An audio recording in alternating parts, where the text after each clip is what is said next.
लेकिन आप स्वागत करते हैं, कोर्ट के इस आदेश का स्वागत करते हैं। तो सर्वोच्च न्यायालय के आज के निर्णय को मैं रोशनी के स्रोत के रूप में देख रहा हूँ, उसके सुराग के रूप में देख रहा हूँ। एक ऐसे राज्य में जहाँ दस्तावेज आसानी से उपलब्ध नहीं है, आपने लोगों की जिंदगी में कोहराम मचा दिया। डिलीशन में कौन लोग हैं?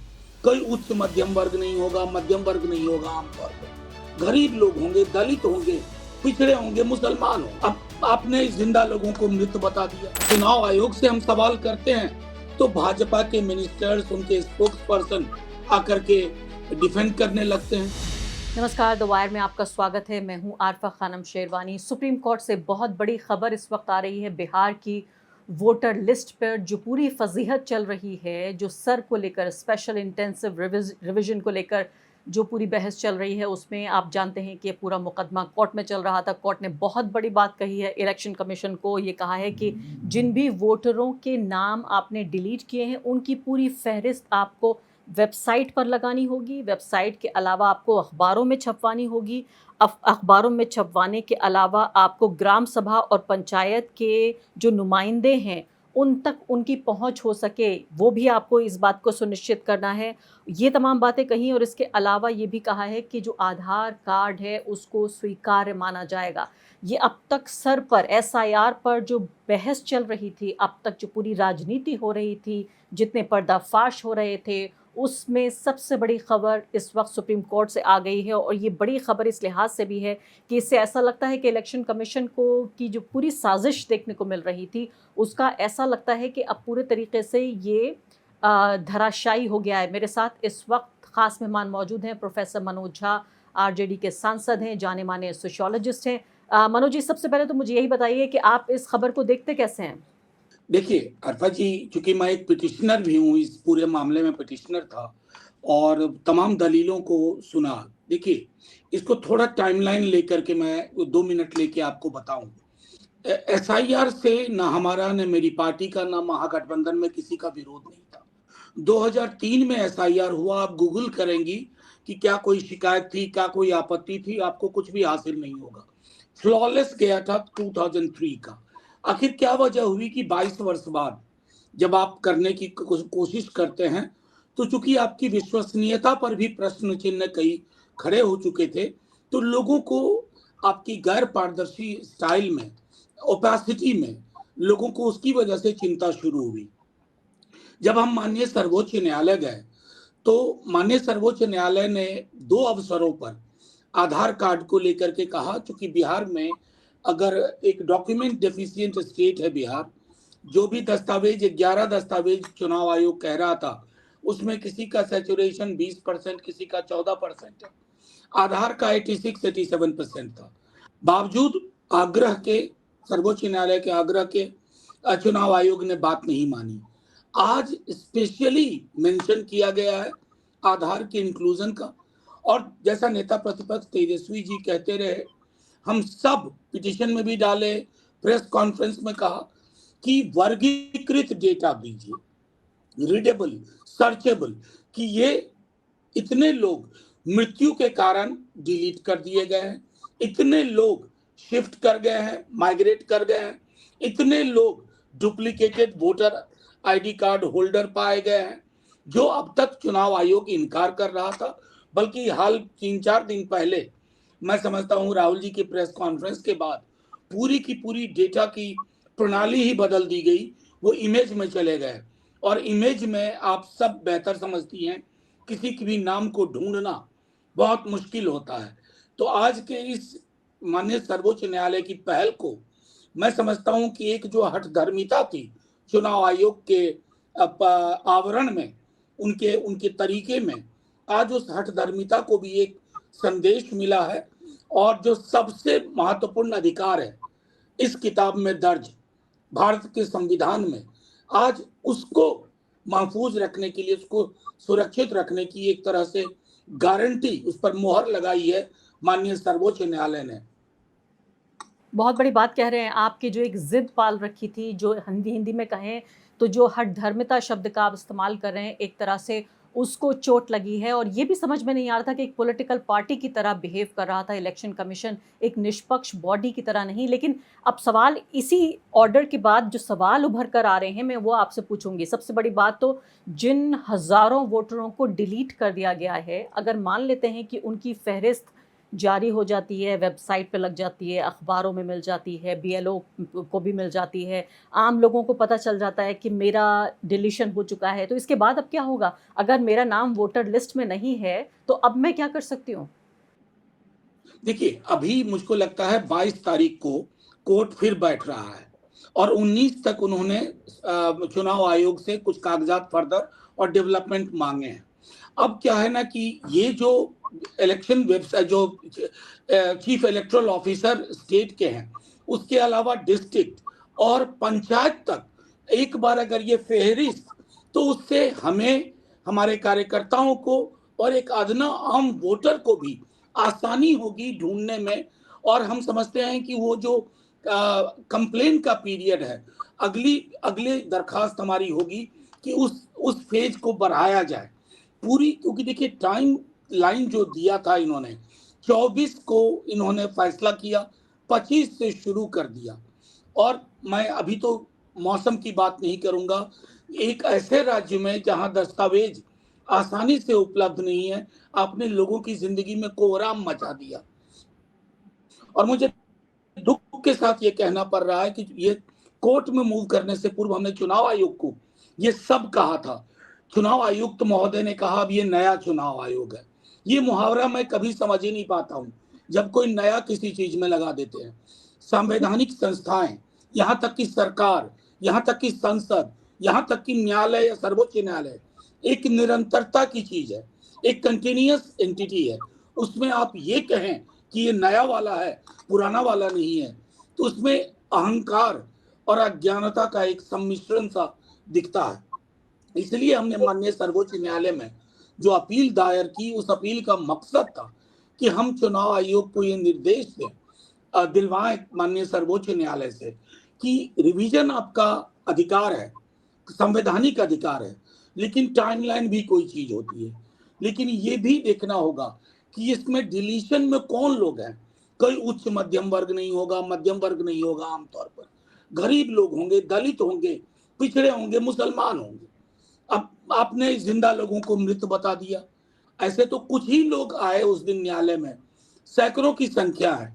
धीरे धीरे अब ये जो कुशन मिला है, इस कुशन के आधार पर चूंकि हमारे पास एक एविडेंस होगा, हम इस चीज को आगे लेके जाएंगे। जी, बहुत बेहतरीन आप बात कह रहे हैं। आप कह रहे हैं कि जिंदा लोगों को मृत बता दिया। मैं यहाँ कह रही हूँ कि यहाँ चुटकुले चल रहे हैं कि मृत लोगों को भी जिंदा बता दिया। एक मैंने जोक देखा, एक रील देखी इंस्टाग्राम पे, जहाँ पे वो कह रहे हैं कि भाई हम अपने चचा से मिलने आए हैं जो 5 साल पहले गुजर गए, क्योंकि अभी अभी उनका वोट डाला गया है, तो वो वोट डालने आ जाते हैं।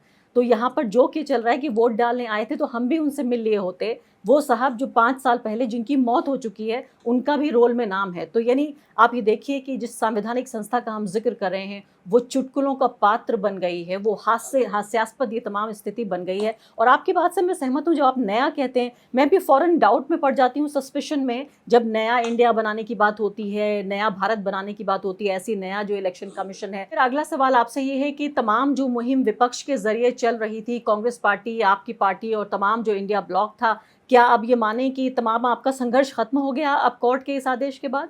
नहीं, इस संघर्ष में कई सारी जिसको कहते हैं लेयर है। ये संघर्ष मैं इसलिए बताऊं कि उस दिन जब तमाम विपक्ष सड़कों पे आया, तो संभवतः मुझे स्मरण नहीं है कि मेरी मेमोरी में कभी मैंने चुनाव आयोग की ओपेसिटी, गैर पारदर्शी तौर तरीके को लेकर के कभी समस्त विपक्ष इस प्रकार सड़कों पे आया होगा। मैं देखिए दुख के साथ कहना पड़ रहा है, मैं जब उस दिन ऑल पार्टी मीटिंग जो थी इलेक्शन कमीशन में, पहली बार जब हम गए थे कोर्ट जाने से पूर्व, अपने सार्वजनिक जिंदगी में कभी भी मुझे बाहर आके ये नहीं कहना पड़ा था मीडिया से कि इस मीटिंग को मैं सौहार्दपूर्ण नहीं कह सकता। इस वाक्य को बोलने में मुझे अतिशय पीड़ा हुई, क्योंकि मैं अक्सर कहता हूँ अपने विश्वविद्यालय में भी कि सुनना जो शब्द है, जो क्रिया है, उसका अंग्रेजी में 2 शब्द है, हियरिंग एंड लिसनिंग। चुनाव आयोग was hearing us, they were not listening to us. वो लिसन टू करने वाली प्रवृत्ति हमने नहीं देखी। अभी कई सारे मुद्दे हैं, एक एक दिन को हम लोग मॉनिटर कर रहे हैं, क्योंकि जो कुछ हो रहा है बिहार में वो एक प्रिकर्सर है पूरे देश में। पूरा नैरेटिव देखिए बीजेपी क्या बना रही थी, घुसपैठिया साहब। अगर घुसपैठिया एक है कहीं तो किसका फेलियर है? आप उस फेलियर को एक्नॉलेज नहीं करते हो। झारखंड के चुनाव में आपने वहां के मुद्दों की बात नहीं करके घुसपैठिया घुसपैठिया, और ये घुसपैठिया शब्द डॉग विस्टलिंग है। तो अभी बहुत सारे मुद्दे ऐसे हैं जिस पर हमें चुनाव आयोग को ये बताना है कि आपकी स्वायत्तता है, आप एक एक स्वायत्त संस्था हैं, आप किसी पार्टी के हितों के कस्टोडियन नहीं है, आप फ्री एंड फेयर इलेक्शन के कस्टोडियन हैं, और लेवल प्लेइंग फील्ड आपसे उम्मीद होती है। उसमें अगर हम देखते हैं कि चुनाव आयोग की आनाकानी होती है या व्यवहार गैर पारदर्शी होता है, तो हम ये रिमाइंड जरूर करेंगे, भले ही उसके बदले मिसलीडिंग का तमगा लगा दें, ये कुछ भी कह दें, वो अलग मसला है। जी हाँ। लेकिन अब मनोज जी, अगला सवाल ये है कि जो राहुल गांधी ने जो पर्दाफाश किया और ये अब कोर्ट का जो ऑर्डर आया है, ये देखा जाए तो जुड़े हुए मुद्दे हैं लेकिन फिर भी अलग-अलग हैं। क्या वोटर लिस्ट में जो वोट की चोरी हो रही है, जिसका इल्ज़ाम लगा रहे हैं राहुल गांधी, क्या इस कोर्ट ऑर्डर को आप इससे जोड़ के देखेंगे या अलग देखेंगे? आपको लगता है इंडिया ब्लॉक ये 2 अलग-अलग लड़ाइयाँ लड़ रहा है? देखिए, इसको अलग अलग नहीं मानता हूं मैं, इसको एक प्रणाली जिसके बारे में एक वाइड परसेप्शन हो गया है कि ये कॉम्प्रोमाइज हो जाता है। अब चंडीगढ़ के मेयर के चुनाव में उस साहब को जो चुनाव कंडक्ट करवा रहे थे, उनकी आंखें हमें बिसराती नहीं है। उनकी आंखें जो सीसीटीवी कैमरा में देख रही थी, फिर भी वो जो कर रहे थे, उनको जिसने जो करने को कहा था, वो आंखें प्रतीक बन गई हैं हमारे यहाँ के चुनाव की परिपाटी का। मैं चाहूंगा कि मेरा चुनाव आयोग उस परिपाटी के खात्मे की घोषणा करे और कोई भी महत्वपूर्ण निर्णय लेने से पूर्व पॉलिटिकल पार्टी से कंसल्ट करे, पॉलिटिकल पार्टी को अपना एडवर्सरी ना समझे, जो अब तक हमने देखा। क्योंकि क्या होता है उसकी वजह से, चुनाव आयोग से हम सवाल करते हैं तो भाजपा के मिनिस्टर्स, उनके स्पोक्स पर्सन आकर के डिफेंड करने लगते हैं। तो रिश्तों की इस गहराई को पूरे देश ने इन दिनों देखा है, बीते कुछ हफ्तों में खास करके, और इसलिए ये बात घर घर तक पहुंच गई है, न सिर्फ बिहार में बल्कि देश के अलग हिस्सों में, कि ये जो इनके चुनाव जीतने की एक श्रृंखला रही है, उसमें एक महत्वपूर्ण भूमिका मैनिपुलेशन की भी रही है। लेकिन मनोज जी, सवाल जो था वो ये रह गया कि जो राहुल गांधी और इंडिया ब्लॉक जो वोट चोरी की बात कर रहा है, क्या आप जिसे आप कह रहे हैं आप आंदोलन की शक्ल लेगा, ये जो वोट अधिकार यात्रा निकाली जाएगी, क्या ये सब जारी रहेगा कोर्ट के इस आदेश के बाद? देखिए, उस यात्रा का उद्देश्य जो है, अल्टीमेटली जो मैंने कहा आपको कि ये सिस्टमिक चीजें हैं। अब मैं आपको बताऊं, 2003 में इंटेंसिव रिवीजन पे कोई क्यों आरोप नहीं लगा, आपत्ति नहीं हुई? अभी हाल में आपने देखा होगा सीएसडीएस का लोकसभा चुनाव से पूर्व एक सर्वेक्षण आया कि कितने प्रतिशत लोग चुनाव आयोग में विश्वास रखते हैं, उसकी विश्वसनीयता को मानते हैं। तकरीबन आधे से ज्यादा लोगों ने कहा नो, वी डोंट बिलीव। और अगर आज के दिन में ये सर्वे हो तो शायद ये आंकड़ा 3/4 80% तक चला जाएगा। ये सारे मुद्दे एक ही स्ट्रक्चर के मल्टीपल लेयर्स हैं और हर लेयर पे बात होगी। उद्देश्य चुनाव आयोग को बदनाम करना नहीं है, चुनाव आयोग को ये बताना है कि सुकुमार सेन जो प्रथम चुनाव आयुक्त थे, जो उन्होंने नींव रखी, वो नींव और बलवती हो, मजबूत हो। और बहुत सारे मुद्दे हैं, एक आपको बता दूं, चुनाव आयुक्त की नियुक्ति का जो तरीका है, उसमें भी जिस प्रकार से बदलाव किया गया है, हालांकि वो भी मामला सर्वोच्च न्यायालय में पेंडिंग है। ये सारी चीजें अब लोगों को भी समझ में आने लगी हैं कि पुराने अरेंजमेंट को क्यों खत्म किया गया, जिसमें माननीय सर्वोच्च न्यायालय के मुख्य न्यायाधीश भी थे। जी हाँ। मनोज जी, तो यानी मैं मान के चल रही हूँ, आपके जवाब से ऐसा प्रतीत होता है कि आप ये कह रहे हैं कि वोट की चोरी को लेकर जो कांग्रेस पार्टी, आपकी पार्टी, पूरा इंडिया ब्लॉक जो एक तरह का आंदोलन चला रहा था, वो तब तक जारी रहेगा जब तक कि इलेक्शन कमीशन एक रीडेबल डेटा नहीं दे देता, जिसको जो ऑपोजिशन है वो अपने हिसाब से अपने एक्सपर्ट के ज़रिए उसको एनालाइज कर सके और ये पता चल सके कि क्या वोट डिलीट किए जा रहे हैं, क्या गलत लोगों को एक आदमी जो है वो कई वोट डाल रहा है, या एक पते पर जिस तरह से 100, 200, 400 लोग रह रहे हैं। ये सब कुछ जारी रहने वाला है बिहार चुनाव तक। बिल्कुल, बिल्कुल। देखिए, ये लार्जर गेम वोटर मैनिपुलेशन का है और चुनाव आयोग को अपने सिस्टम के क्लीन होने का प्रमाण देना होगा कि इस सिस्टम में ये नहीं है कि फलाना मंत्री के 2 कार्ड बन जाएं। एक व्यक्ति 24 के चुनाव में गुजरात में वोट करे और 25 में बिहार का वोटर बन जाए और अगले वर्ष बंगाल में चुनाव हो तो वहां का वोटर बन जाए। ये जो वोटर मूवमेंट का एक नया तरीका हम देख रहे हैं, ये अपने आप में ये सारे प्रणालीगत दोषों को, जिसको प्रश्रय मिला है कहीं से, उसका प्रतिकार करना इस यात्रा का उद्देश्य होगा। लेकिन आप स्वागत करते हैं, कोर्ट के इस आदेश का स्वागत करते हैं और आप कोर्ट से कुछ और मांग भी करते हैं, या आप संतुष्ट हैं? देखिए, संतुष्टि को लेकर के मैं एक बात आपके समक्ष कहूं कि हमने बहुत सारी चीजें रखी थी। कई लोग मिसलीड कर रहे हैं कि हमने कहा था कि इसको रोक दिया जाए।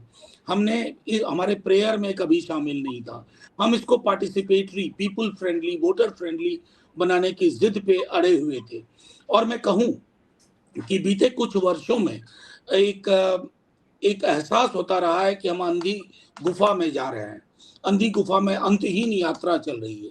तो सर्वोच्च न्यायालय के आज के निर्णय को मैं रोशनी के स्रोत के रूप में देख रहा हूँ, उसके सुराग के रूप में देख रहा हूँ। बहुत बहुत शुक्रिया आपका प्रोफेसर मनोज झा इस बातचीत के लिए, ये उम्मीद की रोशनी हम तक भी पहुंचाने के लिए। उम्मीद हम ये करते हैं कि वो लोग जो विपक्ष में हो या सत्ता पक्ष में हो, या पत्रकार हों या एक्टिविस्ट हों, जो लोकतंत्र और संविधानवादी लोग हैं और उसकी आवाज़ आगे बढ़ाने का काम कर रहे हैं, वो आपके हौसले से खुद हौसला लें। शुक्रिया आपका। द वायर के और वीडियोस देखने के लिए सब्सक्राइब करें और बेल आइकन पर क्लिक करें। स्वतंत्र पत्रकारिता की आर्थिक मदद करने के लिए डिस्क्रिप्शन में दिए गए लिंक पर जाएं और अपनी राशि चुनें।